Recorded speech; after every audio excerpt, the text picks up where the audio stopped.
Class 9 आज के video में हम चैप्टर 9 सर्कल के important concepts, examples and theorems को देखेंगे। तो पूरा वीडियो ध्यान से देखिएगा। ये सर्कल चैप्टर भी बहुत इंपॉर्टेंट है, आगे की क्लासेस में भी आपको बहुत काम आएगा। तो देखिए student, page number 116 first page का ये डायग्राम है, इस पर फोकस करिए। पी क्यू कॉर्ड है और ये जो एंगल है आर, इसको बोलेंगे angle subtend by chord P Q at point R, और इसको हम बोलेंगे angle subtend by P Q R at point S. यहाँ ध्यान दीजिए, ये बड़ा आर्क है तो इसको हम बोलेंगे मेजर आर्क। तो this is the angle subtend by chord at major arc and this is the angle subtend by chord at the minor arc. ये पी क्यू छोटा आर्क है। यहाँ ध्यान देने वाली बात ये स्टूडेंट कि मेजर यानी बड़े आर्क पे छोटा एंगल बन रहा है और छोटे आर्क पे बड़ा एंगल बन रहा है। ये छोटी छोटी बातें आपको ध्यान देनी है। और ओ पे जो एंगल है इसको हम बोलेंगे angle subtend by chord at centre O. देखिए, आप चाहें तो यहाँ नोट कर सकते हैं, चाहें तो इसको मार्क कर सकते हैं। Angle subtend by chord P Q at centre O, P O Q and P R Q, P S Q, angle subtend by chord P Q at R and S, major arc and minor arc. ये छोटी छोटी बातें आपको ध्यान रखनी है। अब देखिए student, theorem 9.1 page number 117, equal cord of circle subtend equal angles eight the centre. जो कॉर्ड्स की साइज अगर ये लेंथ इक्वल है तो जो सेंटर पे एंगल होंगे उनका मैग्नीट्यूड इक्वल होगा। तो ये थ्योरम प्रूव करने को भी आ सकती है, तो बहुत ही सिंपल है। देखिए आप, इनमें दो ट्राइंगल ये कंसीडर करेंगे हम। एक पी क्यू ने जो कॉर्ड ने ए ओ बी और सी डी आउट ने सी ओ डी ट्राइंगल बनाए। अब कहा गया है कि इक्वल कॉर्ड्स, तो इक्वल कॉर्ड्स मतलब ये सेम हो गए एंड रेडियस इक्वल होते ही हैं। सेंटर से ये डिस्टेंस है, ये आपस में इक्वल है, ये आपस में इक्वल है। तो एस एस एस से ट्राइंगल कॉन्ग्रेंट हो गए, side side side side side side. तो सी बी सी डी से ये दोनों एंगल्स इक्वल हो जाएंगे। बिल्कुल ही सिंपल है ये। पेज नंबर 118 थ्योरम 9.2, ये 9.1 का जस्ट कन्वर्स है। इसमें हम डायग्राम बना लेते हैं, दिया नहीं हुआ है। देखिए, पिछली थ्योरम में कहा गया था कि equal chord subtended equal angle. अब यहाँ क्या कहा गया, देखिए, if angle subtend by chords of circle at the centre are equal then chords are equal. इसका जस्ट कन्वर्स मतलब ये दोनों एंगल्स इक्वल हैं तो हमें प्रूव करना है ये दोनों कॉर्ड्स इक्वल हैं। ये भी बिल्कुल सिंपल। देखिए, ये रेडियस हो जाएंगे आपस में इक्वल, ये रेडियस और ये एंगल गिवन है इक्वल। तो अब ट्राइंगल एस ए एस से कॉन्ग्रुएंट होंगे, तो सी पी सी टी से दोनों कॉर्ड्स इक्वल हो जाएंगी। Theorem 9.3 same page number 118, the perpendicular from the centre to the circle to a chord bisect the chord. इसमें कहा गया है कि एक सर्कल है,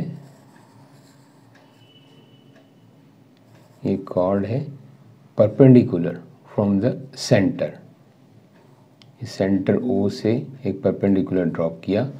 तो प्रूव करना है कि ये कॉर्ड्स बाइसेक्ट होंगी इस परपेंडिकुलर से। ए बी सपोज कर लेते हैं और इसको हम ज्वाइन कर लेते हैं कंस्ट्रक्शन करके, और ये परपेंडिकुलर ओ एम। देखिए स्टूडेंट, इसमें भी हमें ट्राइंगल कॉन्ग्रुएंट करने होंगे, तो सी पी सी डी से ये बाइसेक्ट हो जाएंगे। A M equal to M B, ये हमारा टारगेट है। अब यहाँ पर दोनों ट्राइंगल्स में देखिए O A and O B equal radius है एंड ओ एम कॉमन, और ये 90 डिग्री परपेंडिकुलर दिया हुआ है। तो this is 90 degree angle O M A and O M B. तो ये ट्राइंगल्स कॉन्ग्रुएंट हो गए। कौन कौन से triangle? Triangle O M A O M B by R H S. R H S से ये कॉन्ग्रुएंट होंगे, तो सी बी सी डी से A M equal to M B. तो ये प्रूव हो गया, बिल्कुल ही आसान। Page number 119 theorem 9.4, the line drawn through the centre of circle to bisect the chord is perpendicular to the chord. जो अभी 9.3 किया उसका जस्ट कन्वर्स। इसमें क्या कहा गया है कि line drawn through the centre of a circle to bisect the chord, मतलब कॉर्ड जो है बाइसेक्ट करेगी। पहले हमने प्रूव किया था बाइसेक्ट करेगी, अभी बाइसेक्ट ऑलरेडी दिया और हमें प्रूव करना है ये 90 डिग्री एंगल है।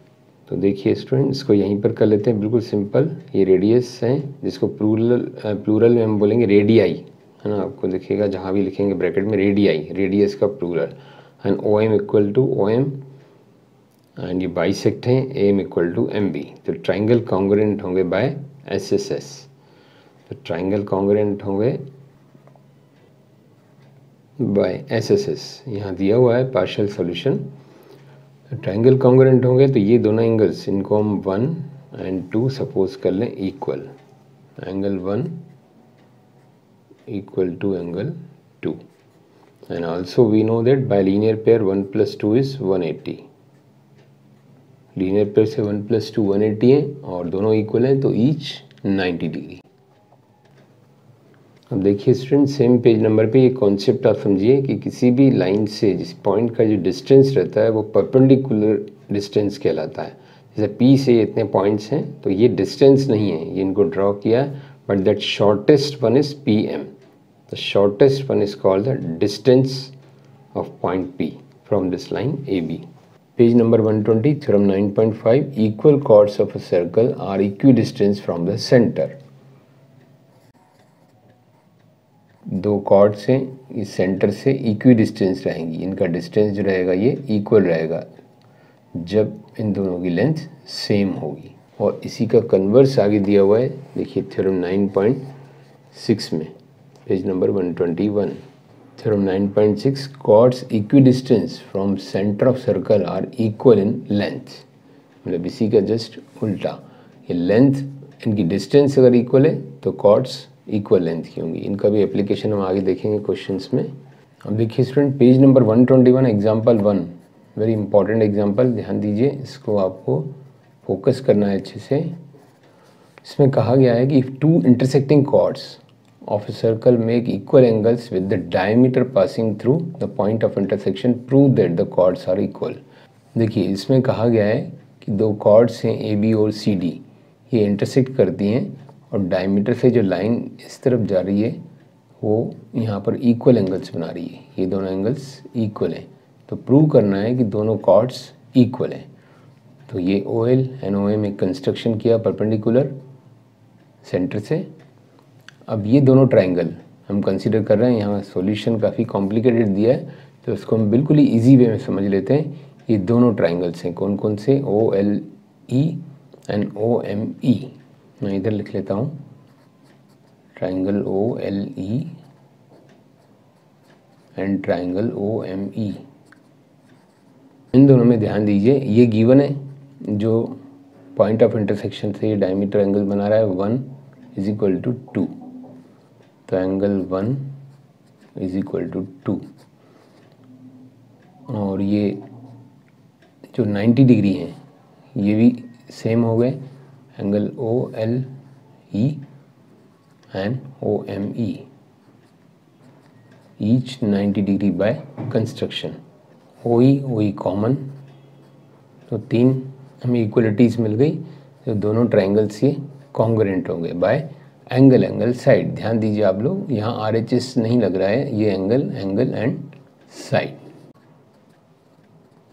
अभी कॉन्ग्रुएंट हो गया तो हमें इससे क्या रिजल्ट मिला, CP/CD से हम कह सकते हैं OL = OM। तो मैं इस तरफ लिख रहा हूँ OL = OM बाय CP/CD। अब हमें ये रिजल्ट कैसे मिलेगा कि कॉर्ड्स इक्वल हैं, कॉर्ड्स ऑफ इक्वी डिस्टेंस।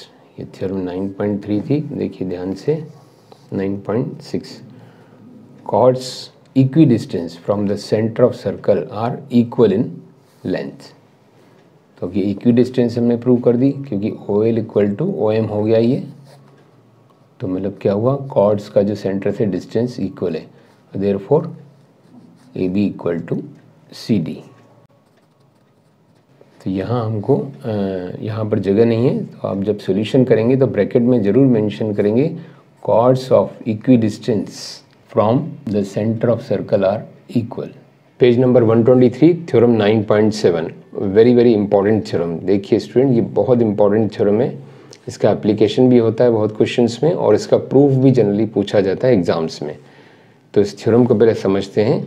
देखिए इसमें कहा गया है कि अगर सिंपल वर्ड्स में देखें, इसमें कहा गया है कि सेंटर पे जो एंगल बनता है किसी भी आर्क से, तो उस एंगल का मैग्नीट्यूड बाकी रिमेनिंग आर्क पे जो बना हुआ एंगल है उससे डबल होता है, चाहे कोई भी सिचुएशन हो। देखिए ऐसा है तो भी डबल होगा ये इससे, और अगर स्ट्रेट लाइन है तो भी ये एंगल इससे डबल होगा, और ऐसा रिफ्लेक्स एंगल है तो भी ये एंगल इसका डबल होगा। तो आपको प्रूफ एक इस पोजीशन में ही करके दिखाना है। इसको हम बिल्कुल सिंपल समझ लेते हैं। इसका प्रूफ जो है आपको दिखने में बड़ा लगेगा बट बहुत ही इजी है। हमको प्रूव करना है P O Q angle twice of angle P A Q, ये एंगल ये इसका डबल है, ये प्रूव करना है। तो इसमें हमने क्या किया है कंस्ट्रक्शन, ये ए ओ को आगे एक्सटेंड कर दिया है। अब देखिए ट्राइंगल ओ ए पी को आप फोकस करिए, ट्राइंगल ओ ए पी, इसमें ये O A and O P equal है, रेडियस है देखिए सेंटर से इक्वल डिस्टेंस, तो ये दोनों एंगल्स इक्वल हो जाएंगे, this angle and this angle. इसको हम x सपोज कर लेते हैं, तो ये भी x हो जाएगा बिकॉज आइसोसेलेस ट्राइंगल, तो बेस एंगल्स इक्वल होंगे। और इसमें जो एंगल है ये पूरा, इस पार्ट को हम पी ओ क्यू के इस पार्ट को कंसिडर करते हैं पी ओ बी, तो उस पी ओ बी को हम 1 सपोज कर लेते हैं। तो एंगल 1 इज इक्वल टू हो जाएगा x plus x, exterior angle property से। सिमिलरली इसको मैं 2 सपोज कर लेता हूँ, इस पार्ट को क्यू ओ बी को, और ये जो एंगल है ये भी आइसोसेलेस ट्राइंगल है, तो इस पार्ट को मैं y और इसको भी y ले लेता हूँ, क्योंकि ये भी रेडियस है O A equal to O Q, तो isosceles triangle base angles are equal, तो 2 is equal to Y plus Y, यानी डायरेक्ट में लिख लेता हूँ similarly 2 is equal to 2y। अब हम दोनों को ऐड कर देते हैं, 1 plus 2 is equal to 2x plus 2y। 1 plus 2 means हो गया पी ओ क्यू, 2 कॉमन ले लें 2x प्लस वाई, तो ये 1 प्लस 2 मिलके हो गया पी ओ क्यू, और 2x 2y 2 कॉमन ले लिया, तो x प्लस वाई देखिए मिलके क्या हो गया पी ए क्यू। तो देयरफॉर प्रूव हो गया, देखिए P O Q is equal to twice of P A Q. बिल्कुल ही आसान, आपको एग्जाम में आता है तो ये क्वेश्चन के फॉर्म में आएगा, prove that the angle subtend by arc at the centre is double angle subtend by any point on the remaining part of circle. मतलब जो आर्क है पी क्यू, सेंटर पे जो एंगल बनाता है, तो जो रिमेनिंग पार्ट पे बनाएगा सेम आर्क, ये इसका ट्वाइस होगा। ये ध्यान रखिए, सेम आर्क को फेस होने चाहिए। देखिए पी क्यू सेम एंगल को फेस कर रहा है, और पी क्यू फिर ये सेम एंगल को, तो दोनों angles, both angle should face the same arc. अब देखिए स्टूडेंट नेक्स्ट पेज नंबर 24 पे एक इम्पॉर्टेंट रिजल्ट बताया गया है, ये डायग्राम पे आप फोकस करिए। ये P O Q angle facing the arc P Q and these angles are also facing the arc P Q. तो हमने भी पीछे जो थ्योरम पढ़ी थी उसके अकॉर्डिंगली ये इसका ट्वाइस होगा, सेंटर पे एंगल है, और ये इसका भी ट्वाइस होगा। अब ये दोनों का ये ट्वाइस है, means we can say these are half of this. अगर उल्टा बोलें कन्वर्सली, तो ये एंगल इसका हाफ है, ये इसका हाफ है, तो सेम एंगल का हाफ है, तो दोनों इक्वल हो जाएंगे। तो इससे हमें एक थ्योरम मिलती है, थ्योरम नंबर 9.8। देखिए 9.8 में क्या कहा गया है, angles in the same segment of a circle are equal. जो सेम सेगमेंट में एंगल होते हैं, सेम सेगमेंट मतलब सर्कल के ऊपर फेसिंग द सेम आर्क, इनको बोलते हैं सेम सेगमेंट, तो इनकी वैल्यू इक्वल होती है। बस शर्त क्या है, condition, both should facing the same arc. ऐसा नहीं होना चाहिए जैसे बच्चे क्या करते हैं, कंफ्यूज हो जाते हैं इसमें। सेम सेगमेंट मतलब मैं आपको बता रहा हूँ जो गलती होती है इस तरह की होती है। मान लीजिए ये दो एंगल्स हैं, तो ये दोनों इक्वल नहीं होंगे। क्यों नहीं होंगे? Because they are facing the different arc, but these are facing the same arc. तो ये थ्योरम बहुत इंपॉर्टेंट है, ये भी आप याद रखिएगा। Angles in the same segment are equal, इसका एप्लीकेशन होता है, इसका प्रूफ बहुत कम आता है। इसका प्रूफ अगर आता है तो इस तरह से करना है, दिस डबल और this is half, so both are equal.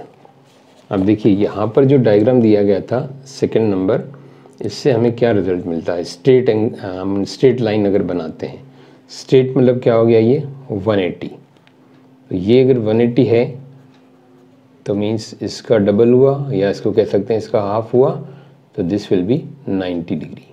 ये कब हो सकता है, जब ये डायमीटर हो, अगर ये डायमीटर पे ले तो ये एंगल 90 डिग्री बनेगा।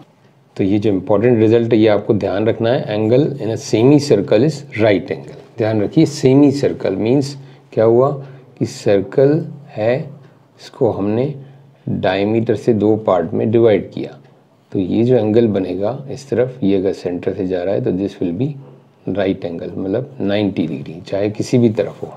Page number 124, theorem 9.9। देखिए स्टूडेंट, इसको हम इजीली डायग्राम से समझते हैं थ्योरम को। थ्योरम 9.9 में कहा गया है कि एक सर्कल पे 2 पॉइंट्स हैं ए और बी, इनको ज्वाइन करके एक लाइन सेगमेंट बनाया गया है, और अगर इसी आर्क के सामने 2 एंगल्स हैं जो angle in the same segment, अगर ये इक्वल एंगल्स हैं तो ये पॉइंट्स भी सर्कल पे लाई करेंगे, यानी कि ए बी सी डी जो है कॉन्साइक्लिक हो जाएंगे। कॉन्साइक्लिक मतलब those points which lie on the same circle A B C D. और कंपैरिजन के लिए दिए गए पॉइंट्स ई पॉइंट्स हैं, ये सर्कल पे लाई नहीं करता, तो ये एंगल्स इक्वल नहीं होंगे और ये कॉन्साइक्लिक नहीं होंगे सी और ई।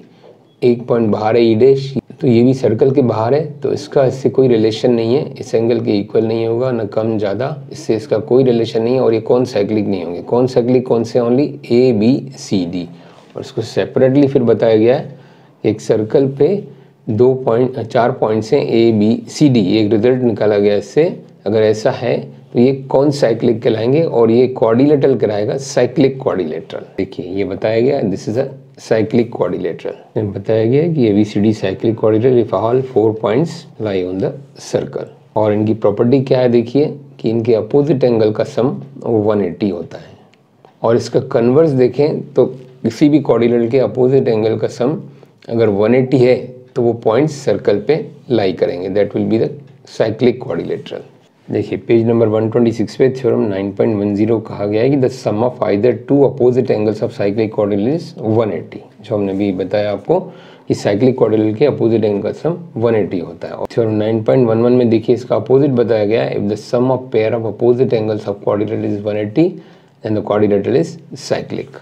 नाउ स्टूडेंट्स, के बाद जो एग्जांपल्स हैं, example 2, example 3 and example 4 and 5, ये बहुत इंपॉर्टेंट एग्जांपल्स हैं। इनमें से example 5 and example 2 most important है, तो इनका प्रूफ जो है हम बोर्ड पे देखते हैं।